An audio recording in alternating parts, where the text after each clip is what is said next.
కళ్యాణి గారు ఇవన్నీ మీరు యాక్షన్ జరిగిపోయిన తర్వాత జరుగుతున్న యాక్షన్ గురించి మనం లేకపోతే వాటి గురించి మాట్లాడుతున్నాము. కానీ ఈ సంస్కృతికి ఇటువంటి ఒక కుసంస్కారానికి పునాది ఎక్కడి నుంచి పడుతోంది అంటున్నాను.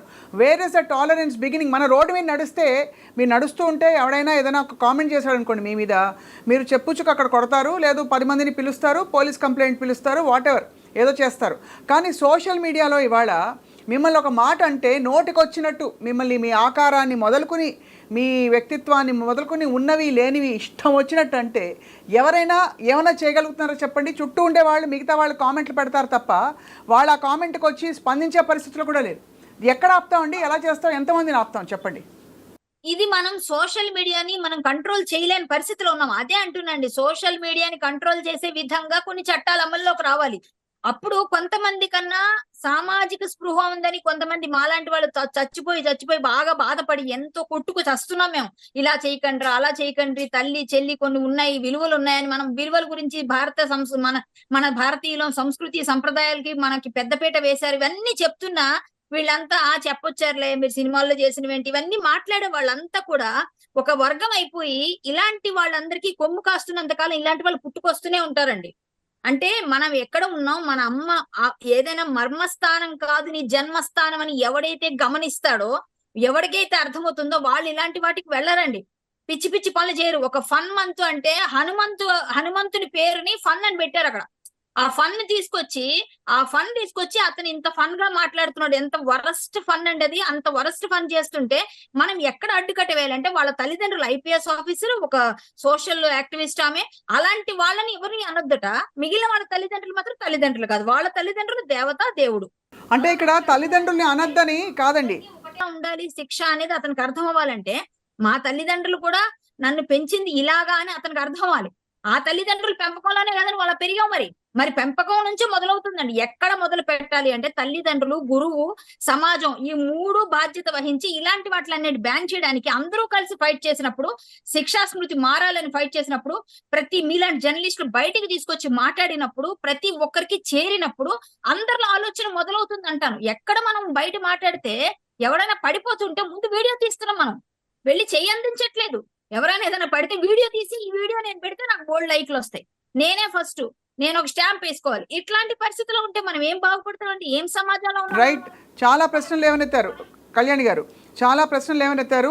మీ అనుమతితో వనజ గారు, మీరు యాక్చువల్లీ ఈ టాపిక్ గురించి మీరు చాలా తీవ్రంగా ఆవేదన పడ్డారు. మనం మాట్లాడుకున్నాం ఆఫ్లైన్ 2-3 సందర్భాల్లో.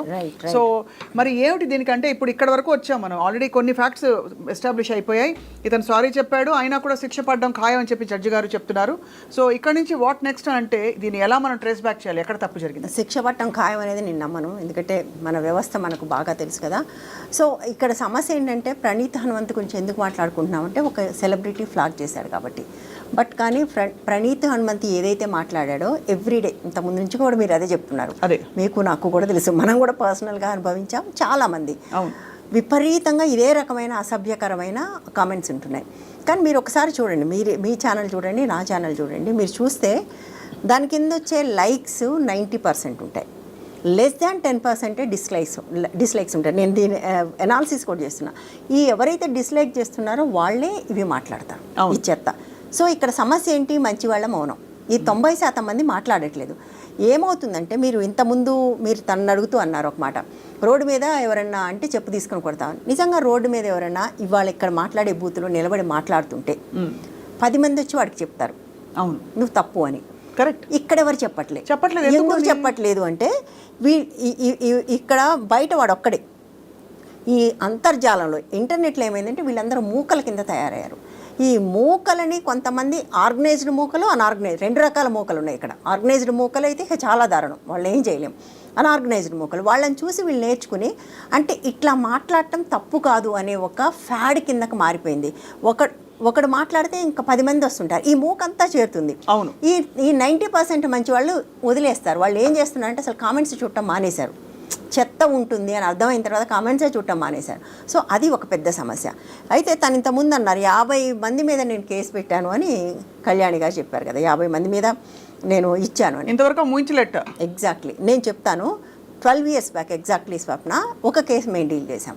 అప్పుడు ఎవరో ఫేస్బుక్లో మనకు పరిచయం కూడా లేదు, ఆడపిల్లల మీద, చిన్న పిల్లల మీద చాలా అసహ్యంగా, అసలు 10-12 ఏళ్ళ ఆడపిల్లలు కూడా ఎట్లా కామంతో చచ్చిపోతుంటారు, ఇలాంటి చాలా దారుణమైన కామెంట్స్ పెట్టారు. పెడితే అప్పుడు ఎవరో మా దృష్టికి తీసుకొస్తే వెంటనే మేమందరం ప్రెస్ క్లబ్లో కూర్చొని 10-15 మంది విమెన్ జర్నలిస్టులు మేము ఇది కరెక్ట్ కాదు అని ఏదో మాట్లాడితే వాడు వచ్చారు ఫెమినిస్ట్ గుంపు అని మళ్ళీ మమ్మల్ని కూడా తిట్టాడు. మేము వెంటనే కమిషనర్ దగ్గరికి వెళ్ళాం, వెళ్ళి ఇచ్చాం, ఇగో ఇది అని అన్ని ఇస్తే ఆయన వెంటనే టేక్ యాక్షన్ అని పెట్టాడు. రైట్, యాక్షన్ చెప్పగానే వాడు వెంటనే సోషల్ హ్యాండిల్స్ డిలీట్ చేసి కాళ్ళబేరానికి వచ్చి చచ్చిపోతున్నాను, నేను కోసుకున్నాను, నేను చచ్చిపోతాను, ఈ కేసు వెనక్కి తీసుకుపోతాను కాళ్ళబేరానికి వచ్చారు. ఇది 12 ఏళ్ల కింద జరిగింది. ఈ 12 ఏళ్లలో ఎందుకు జరిగింది? మేము కమిషనర్ దగ్గరికి వెళ్ళాం కాబట్టి, అది కూడా విమెన్ జర్నలిస్టులు వెళ్ళారు కాబట్టి. ఈ 12 ఏళ్లలో అనేక మంది మీద ఇంతే దారుణమైన అసభ్యకరమైన కమెంట్స్ వచ్చాయి. ఈ కమెంట్స్ని చాలాసార్లు మనం పోలీసుల దగ్గరికి తీసుకెళ్ళాం. మనం ఒకసారి లాస్ట్ టైం అయితే మాట్లాడుకున్నప్పుడు అసలు దీనికి ఏమైనా సిస్టమ్ మనం ఏర్పాటు చేయగలమా అని కూడా మాట్లాడుకున్నాం. సిఎల్ గారు కూడా ఉన్నారు ఆ రోజు రైట్. సో కానీ పోలీసులు ఒక్క దాని మీద కూడా స్పందించలేదు. ఎవరికి స్పందించారు? పొలిటీషియన్స్, పెద్దవాళ్ళు. వాళ్ళని ఎవరైనా ట్రోల్ చేస్తే అరెస్టులు చేశారు. బట్ మిమ్మల్ని, నన్ను, మామూలు వాళ్ళని ట్రోల్ చేస్తే మనం ఎన్ని కంప్లైంట్స్ ఇచ్చినా చేయలేదు. ఇప్పుడు సాయి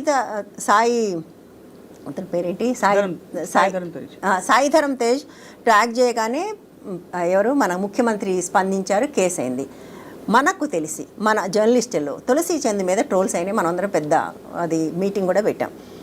6 నెలలు వెంటబడితే కేటీఆర్ ట్వీట్ చేశారు ఎవరికి, డీజీపీకి టేక్ యాక్షన్ అని. జరిగి 2 ఏళ్ళు అయిందండి, ఇంతవరకు యాక్షన్ తీసుకోలేదు.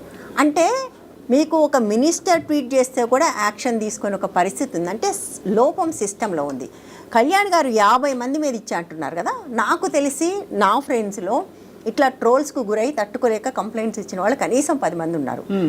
ఒక్క కేసులో కూడా ముందుకు పోలేదు. వాళ్ళకి టైం లేదంటే కొన్ని కేసులు అయితే వాళ్ళెవరో మేమే కనిపెట్టించాం, రకరకాల పద్ధతులు. అసలు ఎవరు వాళ్ళు ఫేక్ ఐడీలు ఉన్నాయి.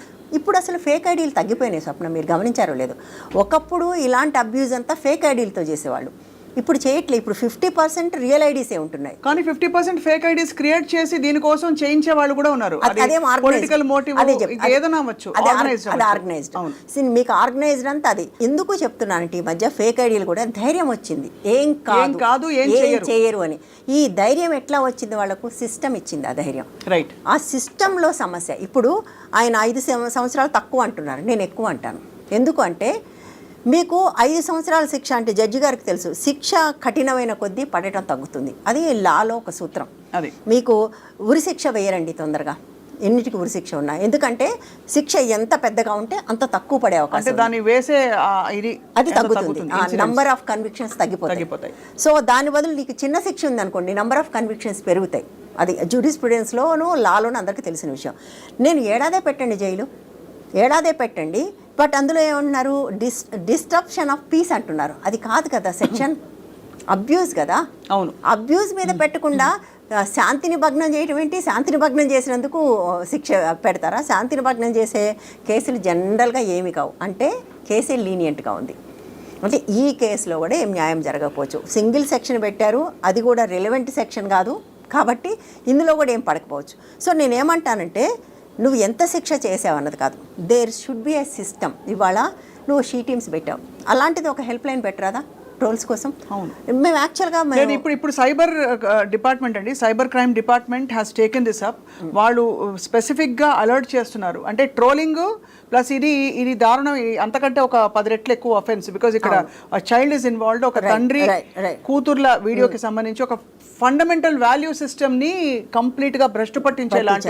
రైట్. సో